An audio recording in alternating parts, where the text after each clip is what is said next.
Until someone proves me otherwise, I'm completely right about what I'm going to say. As kids, we're always happy. A baby has its moments of discomfort, of crying, and all that stuff, but a baby is happy, and so is a child. And they're happy regardless of the environment around them, as long as it's not too wild. But as we grow up, that happiness gets replaced by things we don't want. So I've come up with a few questions that I have a feeling many others have too. We'll answer them throughout the video, and in the end, we'll see if there's actually a science to enjoying life. That is, if this can be learned. And if you can truly be happy no matter your circumstances. The answer to that last question is something I never imagined, and it might completely change the way you see the world, so I'm saving it for the end. Things are about to get interesting. Many researchers, who apparently have nothing better to do in their free time than research, have tried to find patterns of happiness in people's lives. After analyzing, surveying, and documenting humans in over 70 countries, from China to Switzerland to Ecuador and many more, a U-shaped pattern of happiness over a lifetime has been observed. But what's a U-shaped pattern? Good question. Imagine a U and imagine people's lives. That means they found that happiness tends to be higher in early ages, drops during midlife, and then rises again in later years.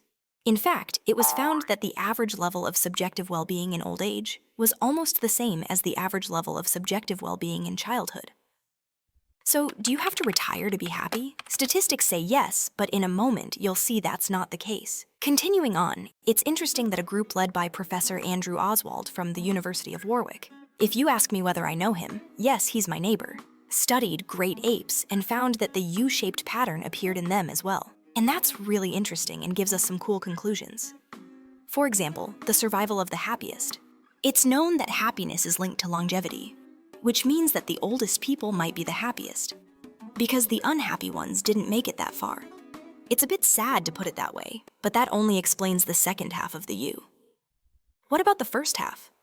While researching this, scientists realized that there's a part of your brain called the frontal lobe, which matures around age 20 and starts to deteriorate around age 45, meaning that between 20 and 45, it's at its peak. This part of your brain handles rational thinking, emotional regulation, and processing bad news. Basically, the innocence typical of children fades and gets replaced by all the risks and bad things that could happen.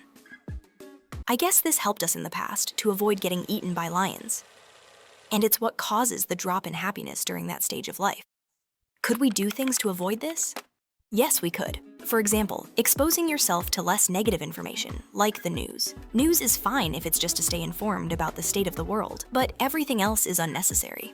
First question answered. I was going to answer 2 more questions, but to be honest, I can't think of 2 more. So let's move on to what you've been waiting for this whole video. Can you learn to be happy? What does science say about enjoying life? Get ready, because this is wild. 87 years ago, a group of Harvard researchers had a brilliant idea.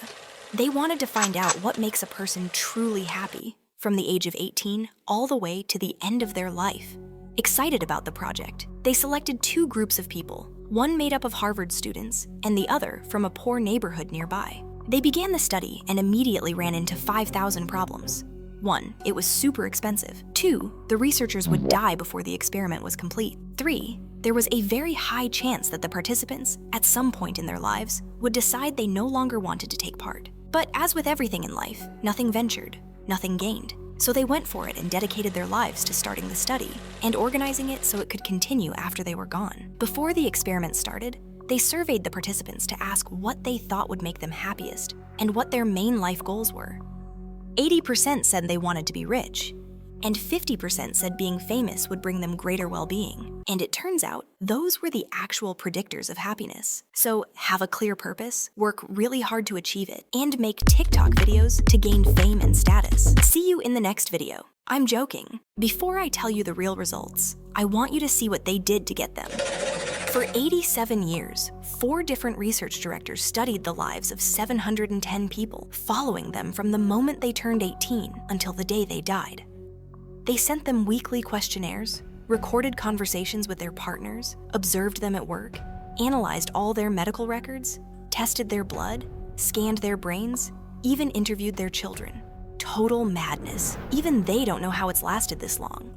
And the one single conclusion they've drawn from the hundreds of thousands of pages and data they collected is this: it's not money, it's not fame, Everyone kind of knew that already. It's not purpose or the kind of job you have or any of that. It's not even health itself, which honestly surprised me. What truly keeps you happy and healthy are good relationships. And it's not about the number of relationships or how many friends you have. It's the quality of those relationships. That means, according to this study, the best investment you can make for your well-being is taking care of your friends, your family, your partner, your kids, if any. It's about looking after the people who love you deeply and who you love just as much. Outside of that, you can do whatever you want. If you want to work hard, go for it. If you don't, find another way. If you have a clear purpose, go all in. You only live once, right? And if you don't have one, that's your purpose, to find one. But to be happy, none of that really matters. Because according to the biggest happiness study ever done, the only thing that truly matters is your relationships with yourself